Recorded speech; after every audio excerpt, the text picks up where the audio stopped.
This is Daily Armenia, ＳիվiլNeթ's daily news digest. Here are today's top stories from Armenia, Nagorno-Karabakh, and the region. Russia's foreign ministry announced today that the foreign ministers of Armenia, Azerbaijan, and Russia will convene for talks in Moscow tomorrow to analyze ways to de-escalate the situation around Nagorno-Karabakh and to prepare a peace treaty between Baku and Yerevan. In a statement, the agency said Russia's Sergei Lavrov will also hold one-on-one talks with his Armenian and Azerbaijani counterparts during their visit. The most recent round of negotiations took place on July 15, with European Council President Charles Michel hosting the leaders of Armenia and Azerbaijan in Brussels. Armenian Prime Minister Nikol Pashinyan later said there were no concrete results from that summit.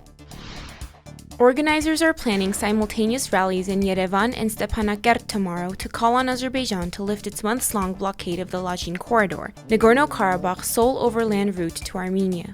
In a Facebook post yesterday, Nagorno-Karabakh State Minister Gurgen Narsisyan called on demonstrators to rally to unite all of our voices and reaffirm our united struggle to lift the blockade of Artsakh and respect the people of Artsakh's right to self-determination.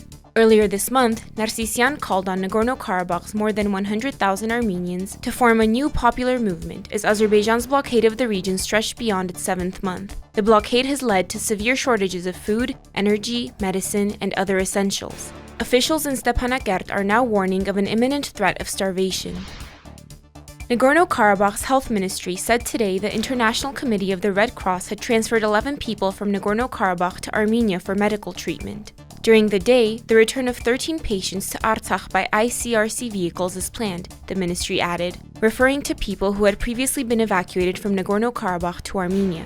For most of the past 7 months, Azerbaijan has allowed a limited number of vehicles belonging to the Red Cross to travel between Nagorno-Karabakh and Armenia.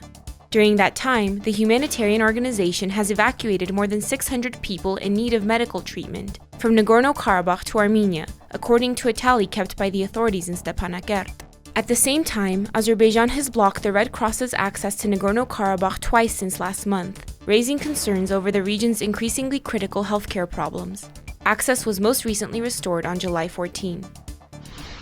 Russian peacekeepers refused to escort Nagorno-Karabakh residents from Armenia to the region. Last Friday, a group of Nagorno-Karabakh residents, together with about 24 reporters, tried to pass through Azerbaijan's checkpoint on the Lachin corridor, built in April in violation of the 2020 ceasefire. After reaching Armenia's checkpoint on its side of the border, the group was forced to wait for about 4 hours before the Russian peacekeepers told them they could not escort them any further. The 2020 ceasefire says Russian peacekeepers should control the Lachin corridor. They proved that they do not fulfill their peacekeeping function, said Margarita Karamian, a Nagorno-Karabakh resident and one of the organizers. Here's what one of the reporters, Seda Grigoryan, had to say. So over 120,000 our compatriots are on the verge of starvation at the moment, and it is very important to make sure that we're doing our best to reach them.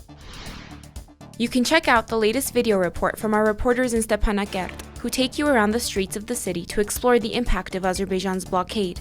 The full report is up now on civilnet.am. Since the 2020 war, SivilNet has been the only outside media organization with a field office in Nagorno-Karabakh, providing on-the-ground coverage from the region. This year's Sevan Startup Summit opened over the weekend on the shores of Armenia's largest lake. The week-long event brings together angel investors, venture capitalists, and entrepreneurs for networking, panel discussions, and more. Held annually since 2016, the Sevan Startup Summit has become one of the most anticipated events for Armenia's burgeoning tech sector and has played a vital role in developing the country's startup ecosystem. And finally, the SivilNet number of the day is 40,000. That's the number of tech workers in Armenia, according to the latest government figures.